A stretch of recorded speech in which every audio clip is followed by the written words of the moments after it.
लेकिन शरीर से चल करके हम आत्मा की तरफ चलें, वहां पहुंचें।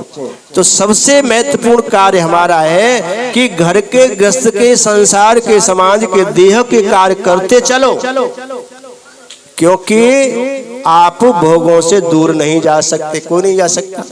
ढोंग भले कर लियो कि मैंने ये छोड़ दिया, मैंने माया छोड़ दी, मैंने धन छोड़ दिया, मैंने घर छोड़ दिया, ढोंग चाहे भले कोई कर लियो लेकिन छोड़ नहीं सकते, क्योंकि त्रिगुणी माया है। कहाँ छोड़ोगे? अभी तुम संत बन जाओ, घर छोड़ दोगे तो कि जंगल जाके कुटिया बनाओगे, वहां भी पेट पालने की फूल फल तोड़ के लाओगे, खाओगे, वहां भी चेला बनेंगे, फिर उनकी चिंता तुमको लगेगी।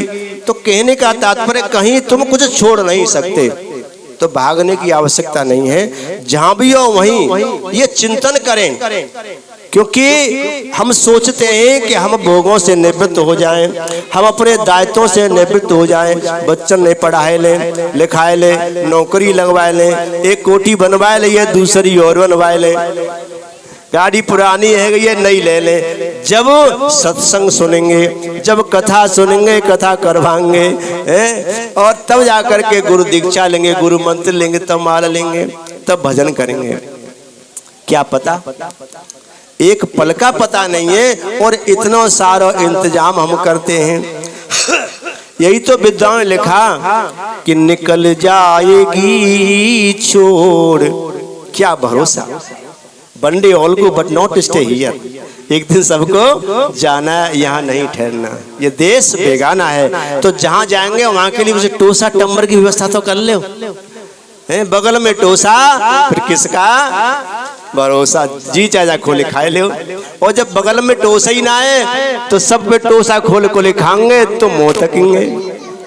तो इसीलिए 27 तारीख को वृंदावन जा रहे हैं ना, तो टोसा तैयार रखना। तो बताया कि निकल जाएगी छोड़ काया को पल में, कभी ऐसे तन के भरोसे न रहना। हम सोचते हैं कि हम इतने बड़े बलशाली, इतने बड़े सुंदर स्वस्थ शरीर वाले, ये कर लेंगे। और ये ध्यान रखना, आज का काम जो कल पे टालता है वो कभी उन्नति नहीं कर पाता। कोई भी कार्य, चाहे संसार का हो चाहे परमात्मा का हो। तो बताया कि निकल जाएगी छोड़ काया को पल में, कभी ऐसे तन के, कभी श्वास धन के भरोसे न रहना। बताया ये तन कीमती है मगर है विनाशी। कीमती तो इतना है कि इसके लिए देवता भी तरसते, मानव देहो दुर्लभ देही नाम क्षणभंगुर। इतना कह दिया कि मानव देहो दुर्लभ, ये मानव का तन, शरीर का तन बड़ा दुर्लभ है, देवता भी तरसते। लेकिन एक ही पल में कह दिया कि क्षणभंगुर, एक पल में ये नष्ट होने वाला है। कहते क्षणभंगुर जीवन की कलिका, कल प्रातः काल खिली न खिली, मलयागिर की सुच शीतल मंद समीर चली न चली, कल काल कुठार लिए फिरता तन नम्र पे चोट झिली न झिली, भजले हरि नाम अरी रसना, रसना माने जीव, भजले हरि नाम अरी रसना, तू अंत समय पहली नहीं ली।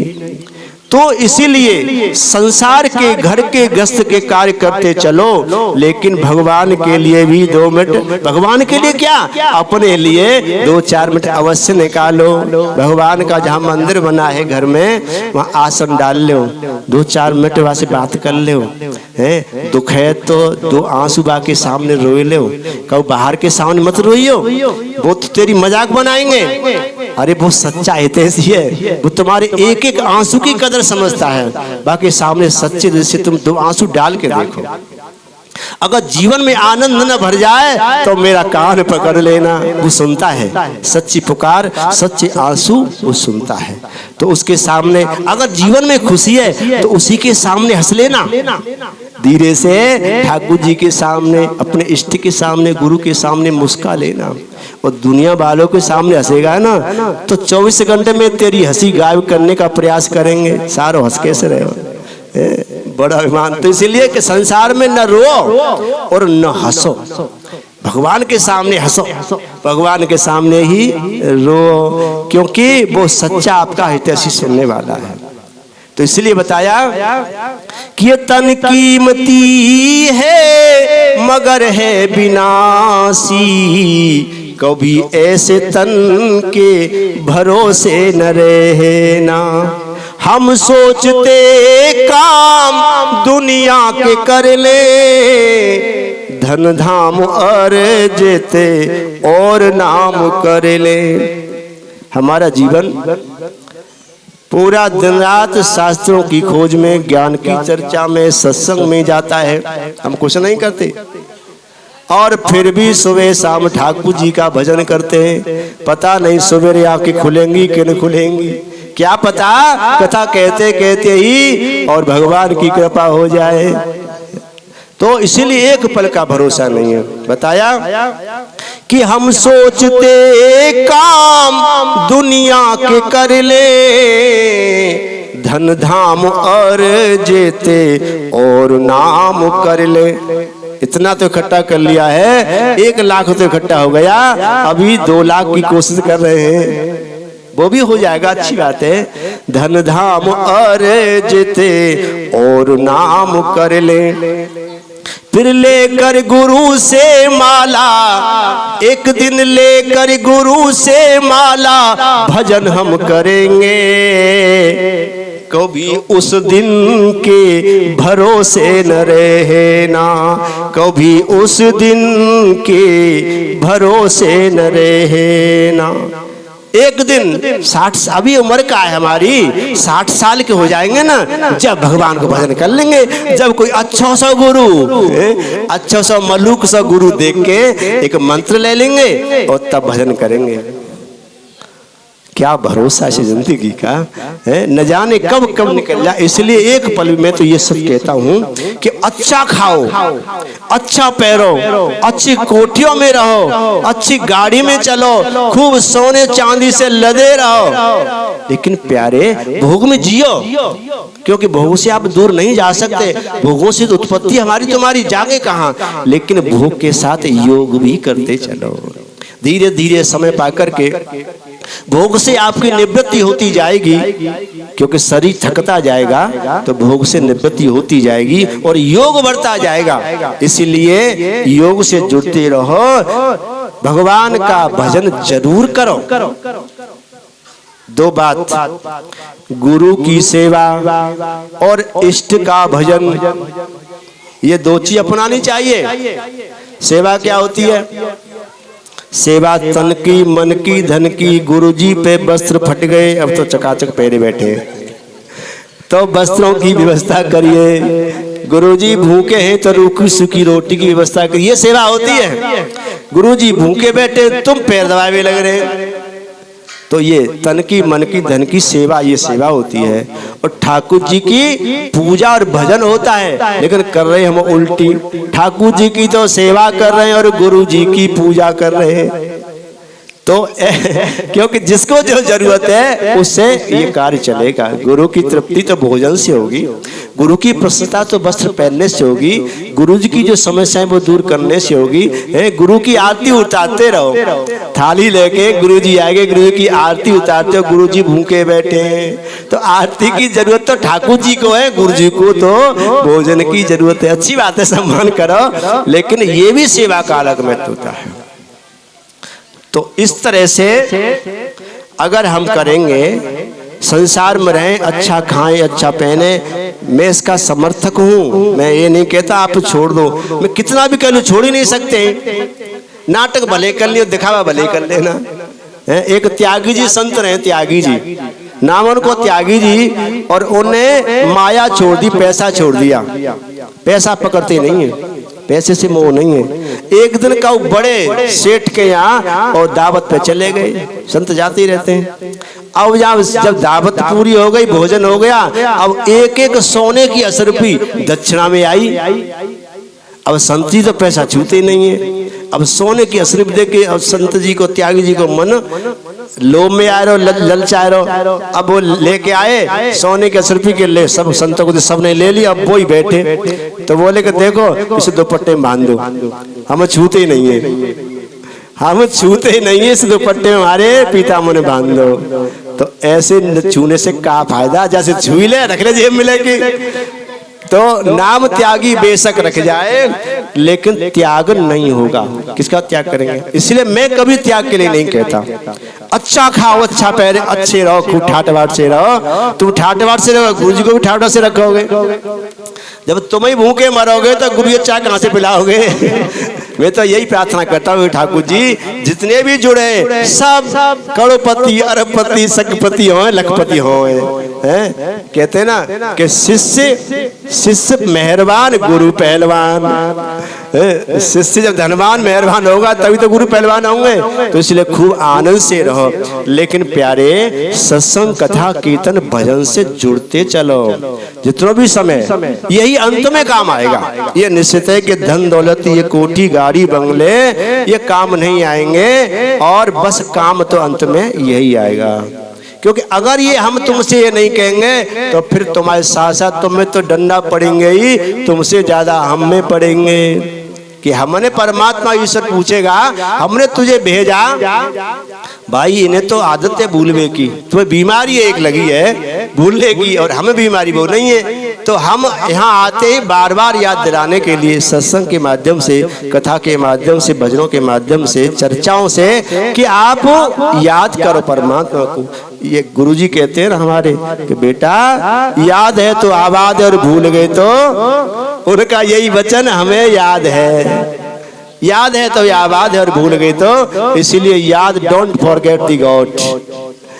संसार को याद रखो, अच्छी बात है, लेकिन परमात्मा को भी मत भूलो। उसको हर स्थिति में कथा से, कीर्तन से, सत्संग से, भजन से और जरूर जुड़ो।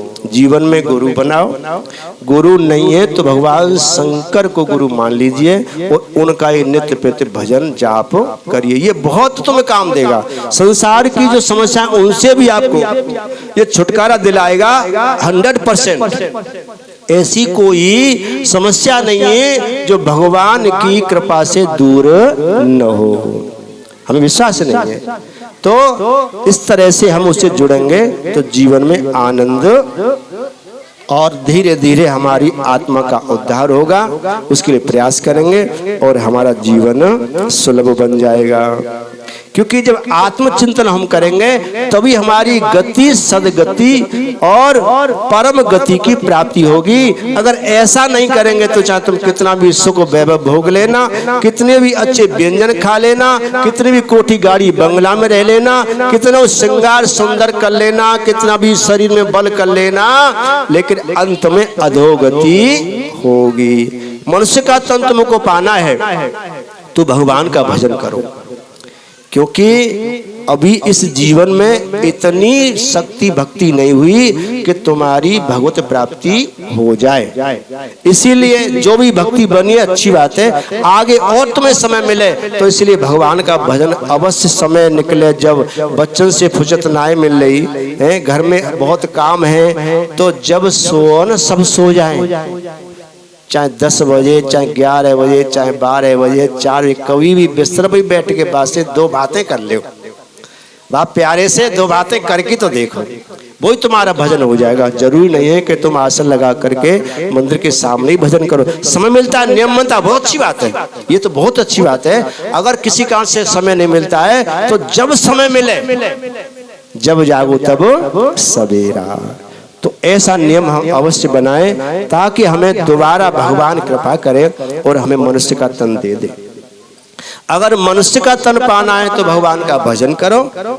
अगर सुख समृद्धि हमें पानी है इस जीवन जो हमारा संकट में जा रहा है, अभाव में जा रहा है, एक एक पीली पैसे के तरस रहे हैं, घर में व्यवस्था नहीं है, दुखों का घर में पड़ाव पड़ा है, सुखों का अभाव है। अगर इनसे हमें आगे वाले जीवन में सुख समृद्धि पानी है तो धर्म दान सेवा करते चलो, क्योंकि जो हमने पहले किया वो आज हमें मिल रहा है और आज हम करेंगे तो आगे हमें मिलेगा। क्योंकि सुख समृद्धि संपत्ति, ये वैभव, ये ऐश्वर्य, ये धन माया हमें सिर्फ हमारे कर्मों से मिलता है, इसमें भगवान का भी कोई हाथ नहीं है। जो जैसा करता है वैसा पाता है। इसलिए यदि मनुष्य का तन तुम्हें चाहिए तो भगवान का भजन करने की आदत बना लो। अगर तुम्हें दूसरे जन्म में सुख समृद्धि चाहिए तो सेवा दान धर्म की प्रक्रिया शुरू कर दो। अब हम सोचते हैं कि काश हम पे 1000 रुपए हो जाए, जब 100 रुपए दान करें, न 1000 है रहे न 100 दान होंगे।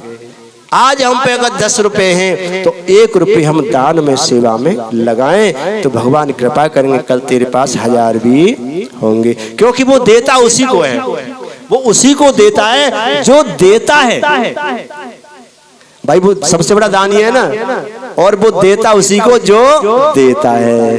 तो इससे देने की आदत, क्योंकि उसका स्वभाव है ना, उसका मेरा स्वभाव है प्रसन्न रहना, तो मैं वही प्रसन्नता आपको दूंगा। ऐसे परमात्मा का, उस ईश्वर का, उस गोविंद का स्वभाव है देने का, तो तुम भी उसके लिए बनो ना, ऐसे बनो। वो ज्यादा देता है, तुम जितनी औकात क्षमता है सामर्थ्य है उतना देने की आदत डालो, तो अगले जीवन में आपकी सुख समृद्धि अपने आप चल करके आई, वही दुगना चौगुना सौगुना होकर के मिलता है। देखते हैं ना, अभी एक बच्चे ने जन्म लिया कहाँ, फुटपाथ पे, जो कूड़े कबाड़े में पड़े हैं, जिसके लिए समय पे पीने के लिए दूध भी नसीब नहीं है। और उसी समय एक बच्चे ने जन्म लिया कहाँ, टाटा बिरला अंबानी के घर में। दोनों बच्चे ने एक साथ जन्म लिया, एक तो जन्म लेते ही लेते करोड़पति हो गया, उसके सोने चांदी के झूले झूले झूल रहे, सोने चांदी की चम्मच में दूध पिलाया जाता है। जरा भी परेशानी होती विदेशी डॉक्टर उसका इलाज कर आते ना आते भाई, अंबानी टाटा इनके यहाँ हो जाए तो विदेशी डॉक्टर इलाज करेंगे, और एक बेचारे के पास दूध की क्या तो पानी भी नसीब नहीं है, मक्खी भिनभिना पड़ा है। क्या किया इन्होंने? अभी दोनों ही नवजात शिशु अभी जन्म लिया ही है, दोनों संसार में आए हैं, एक करोड़पति और एक रोड़पति। ये प्रारब्ध है, ये पिछले जन्म में उन्होंने दिया और आज उन्हें वही सौगना होकर के मिला है। इसलिए देने की आदत बनाओ। जो भी हमारे पास किसी को प्रेम से जल पिलाने की, भोजन कराने की, चाय पिलाने की, जो भी बने हमसे वो हम देने का भाव बनाएं। ये न सोचे कि ज्यादा हो, जो भी हो उसमें से हमें, ये नियम कहता है, शास्त्र तो ये कहते हैं कि यदि हमारा खून पसीने की कमाई है, मेहनत की कमाई है, तो 10% हम धर्म में, दान में, कथा में, सत्संग में, अन्य लोगों की सहायता में लगाएं, धर्म में लगाएं, तो हमारा बाकी धन पवित्र हो जाता है। जिनके थोड़ा नंबर 2 का धन है, बुरा न माने, जैसे ब्याज का धन है, हम लोग ब्याज पे पैसा देते हैं, ब्याज का धन है, लेने वाला लेता है तब तो बड़ा हंस के लेता है, और जब देता है ना तो समझ लो आत्मा ने महसूस की देगा। वो सुखिया के आज तक कोई कर्जा वापस नहीं करता है, तो वो दूसरे धन हो जाता है। और जैसे डॉक्टर हैं, अब डॉक्टरों की मजबूरी है बेचारों की, तो वहां भी कहीं कहीं तो ऐसे लोग हैं कि बाबा जी मर गए 3 दिन के, अभी आईसीयू में धरे, ऑक्सीजन लगा दी, जिंदा चल रहे, सांस चल रही है, 3 दिन तक ठगते रहे, तो वो भी नंबर 2 का धन है। सब एक जैसे नहीं है। आज भी कुछ डॉक्टर धर्मात्माएं भगवान का रूप का है, वकील साहब है, थानेदार जी है, बुरा मत मानना कोई हो तो, क्योंकि इनकी मजबूरी बन जाती है, इनकी मजबूरी बन जाती है, क्योंकि झगड़ा घर में होगा किसी कारण से, अब झगड़ा तो हो गया, रिपोर्ट हो गई, थाने में चले गए, अब फैसला होगा। अब चाहे चीज बेच, चाहे जमीन बेच, चाहे बालक बेच, मातो पैसा तुम्हें देने पड़ेंगे, तो दूषित धन आ गया, इसीलिए अशांति घर में हो जाएगी। तो जहाँ नंबर 1 का धन है, ईमानदारी की कमाई है, 10% धर्म में लगाओ, तो कोई भी घर में विरक्ति नहीं आएगी, कोई परेशानी नहीं आएगी। और जहाँ दूषित धन नंबर 2 गलत तरीके से धन है, उसका 1/4 हिस्सा इस शास्त्र कहते हैं 25% धर्म में लगाते रहोगे तो तुम्हारे घर में परिवार में कोई भी विरक्ति परेशानी नहीं आएगी। कथा तो आपने सुनी है, राजा परीक्षित बड़े धर्मात्मा राजा थे, जिनका वंश परिवार कुल इतना पवित्र, जिनके घर में परिवार में भगवान कन्हैया का पदार्पण, और उनका पुत्र उनकी संतान धर्मात्मा तो होगी, जिसको जन्म लेते ही भगवान का दर्शन हुआ। तो उनके जीवन में कलयुग आ गया। क्यों आ गया? सोचा कभी? क्योंकि वो सोने का मुकुट पहने थे, और सोने में तो भगवान का रूप बता दिया। धातुओं में भगवान कहते हैं गीता में कि धातुओं में सोना मेरा ही स्वरूप है, मैं ही हूं। और वहां सोने का मुकुट पहने कलयुग उसमें आ गया। जब भगवान है वहां कलयुग आना नहीं चाहिए, यहाँ तो ये नकारात्मकता नहीं आनी चाहिए। तो क्यों आ गई? क्योंकि वो दूषित धन से मुकुट बना था। वो कहां से लाए थे? जरासंध को मार करके, जरासंध दुराचारी राजा था, लूट खसूट करने वाला।